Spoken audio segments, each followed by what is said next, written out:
Bismillahirrahmanirrahim. Today we'll talk about a new topic, which is basically the non-deterministic finite automata with the epsilon move. In the previous lecture, we talk about non-deterministic finite automata without epsilon move. Here we will talk about the non-deterministic finite automata with epsilon move. This one we have already discussed in our previous lecture, which is the DFA. In the previous one, we also discussed about the non-deterministic finite automata without an epsilon move. Today we'll talk about non-deterministic finite automata with epsilon move. So here what we have in this type of finite automata, we must have an explicit epsilon, or you might call it as an empty transition. It might be represented with epsilon, it might be represented with lambda, it might be represented like this. So basically what we have here the explicit null move, the transition from one state to another state without consuming any input. It means, let's assume if we have a finite automata, we are in initial state Q0, here is another state Q1. So we can move from Q0 to Q1 without consuming anything. So this is basically what? This is basically an NFA with epsilon move. Explicit transitions between the states introduce the non-determinism. It makes it easier sometimes to construct an NFAs as compared to DFAs, and even the NFAs with epsilon is easier to create as compared to the NFA without the epsilon move. In epsilon, NFA with epsilon are those with at least one explicit, empty, or you might call it as a null transition or epsilon transition. It is mandatory that you should have at least one explicit empty or epsilon transition. Epsilon transitions or NFAs have one column when we need to make the transition table. If we have a transition table, previously what we did, we mostly have the inputs A's and B's. In here, in case of the NFAs with epsilon or null move, we have another, entry, which is basically which is this one, which is for the epsilon. So why epsilon state when sometimes we don't know precisely the current state? So for that, what we use basically the epsilon move.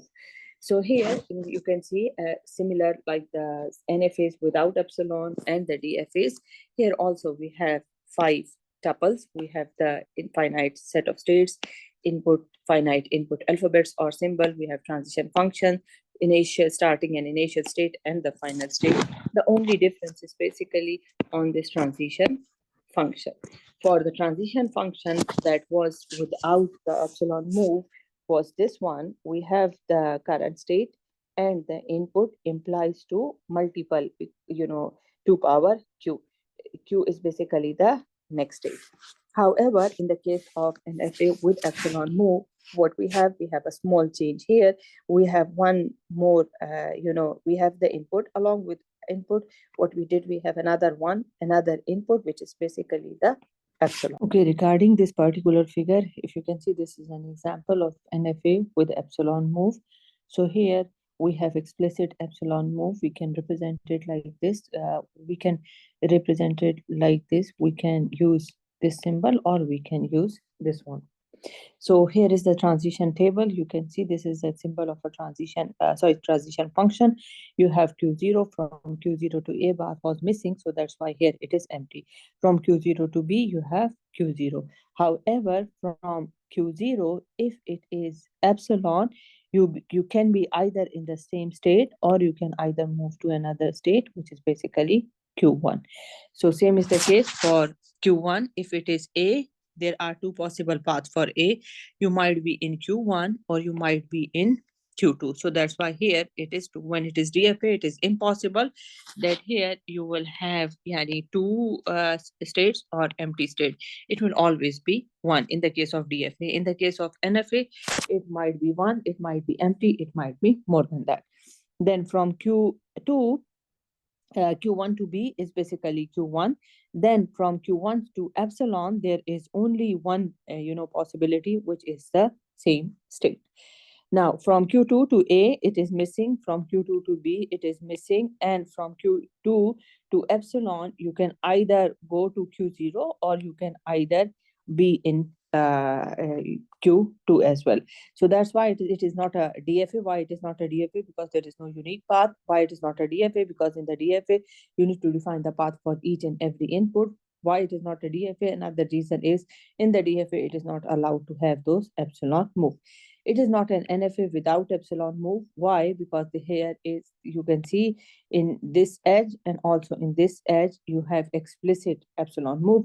Basically, it is what? It is basically an NFA with epsilon. And you know, for the NFA with epsilon, this is basically the transition function. Consider this particular example. In this case, you have these explicit epsilon move. So will 0 be accepted? In this case, yes, 0 can be accepted. How it will be accepted? That we will be at initial state A. There will be a loop of A, which will lead to 0. And then without doing anything, consuming any input, we can move to B, and then we can move to D. So 0 is basically S, yani for this one, 0 will be accepted. Yes. Does this support an empty string? Yes, it supports an empty string. Why? Because we will be here in A. Without consuming anything, we will move to B, and then without consuming anything, we will move to D, as D is the final state. So does this support the empty string? Yes.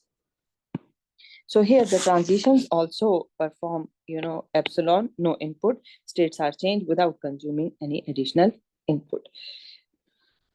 So here is basically an example, a new concept, which is known as epsilon closure of A. Epsilon closure of a state A is a set of all the states. Keep in mind, this thing is an important point, which means that including itself.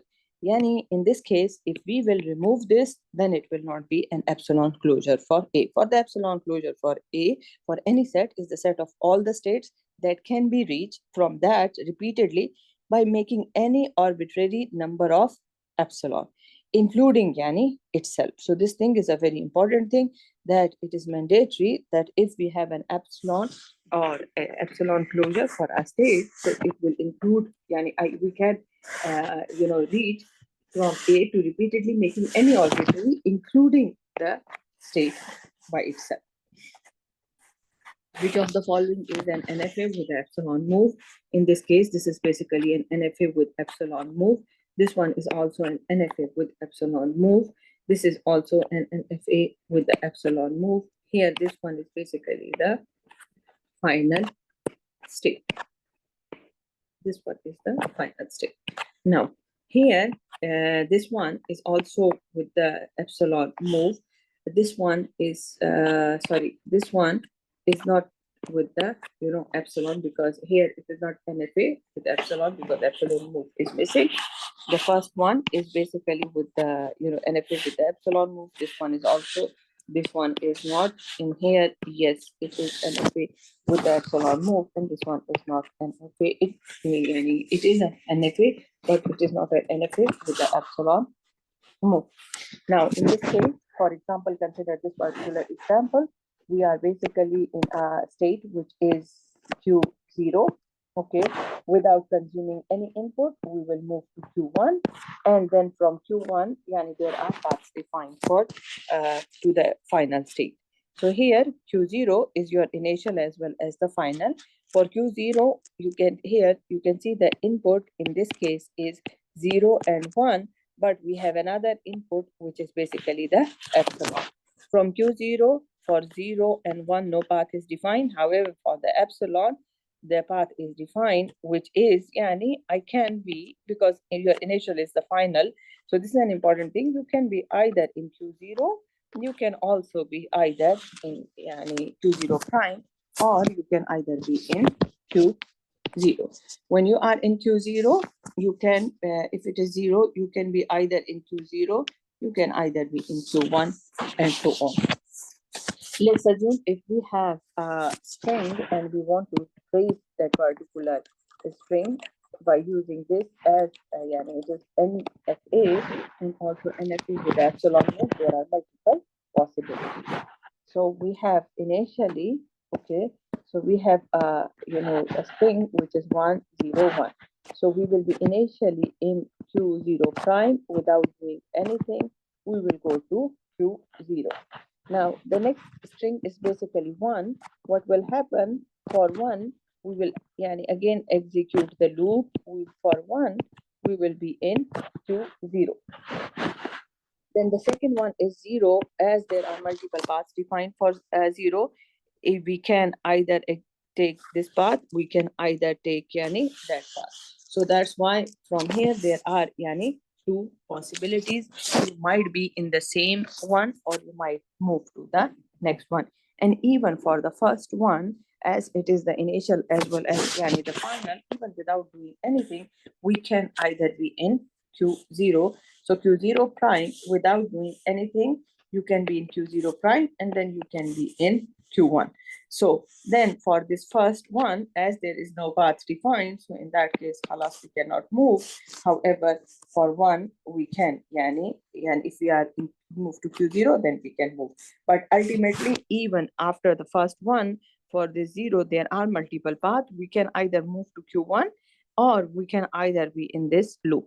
When you will move to Q1, then there is a possibility that you will reach to the final state. If you will take this one again by using the loop of Q0, then in that case, it might be possible that you will not reach to the final state. So in order to conclude what we have found in this slide, that in case of NFA, multiple paths are possible. So that's why we need to, see all the possible paths in order to find out that either the same string is accepted by this particular language or not. Here there is another example of NFA with explicit, epsilon move. So you can see here, as this is my initial as well as this is my final state. So without doing anything, I can be in Q0 prime, I can move to Q0, or I can even move to Q3. This thing is an important thing, that without doing anything, I can be in the same state. I can even move to the next state, and which is Q0, and even without doing anything, I can also reach to Q3. Now, look at Q0, okay, and there is for Q0 prime, no path for 0 as well as 1 was defined. When it is Q0, when you are in Q0, so when it is 0, you might be in Q0, you might be in Q1. For 1, there is only one path, which is basically Q1. And for epsilon, you can either be in the same state, or you can either move to the next state. So this is an important thing, that you need to make sure that whenever you have any state which has an epsilon outgoing, so it might be in the same state, it might be in the next state. Similarly, for Q3, okay, what we have for the epsilon, in the Q3, every state without doing anything will be basically, you can see it in the same state, because we don't need to consume any additional input in order to be in the same state. So let's do a comparative analysis of an DFA and NFA. All transition in case of DFA are deterministic. However, in the case of NFA, all transitions are not deterministic. Here, all transitions are deterministic. Exactly, you have one path. Keep in mind, we need to define the path for each input. In case of the NFA, it is not mandatory that we need to define the path for some of the transition would be non-deterministic, and it is not necessary that you need to define the path for each state. For each state, the transition on all the possible symbols or alphabets should be defined. Here, not all the symbols or transitions need to be defined explicitly. It accepts the input if the last state visited is a final state. It accepts the input if at least one of the last state is in the final. Why? Because in case of NFA, there are multiple possibilities. In order to create a DFA, it is harder to construct, because the number, because the restriction that it should be unique and there should be a path for each and every input. And generally, it is easier to construct an NFA as compared to DFA. In case of practical implementation for DFA, it is feasible because the computers by itself are deterministic. Here, the practical implementation is limited. Non-deterministic is not associated with the real computers, because real computers are usually deterministic. In case of NFA, epsilon move is not allowed. However, in the case of DFA, an epsilon move is allowed. That's all about the NFA with epsilon move. In the next lecture, we will talk about the transition graph and generalized transition graph. Thank you very much.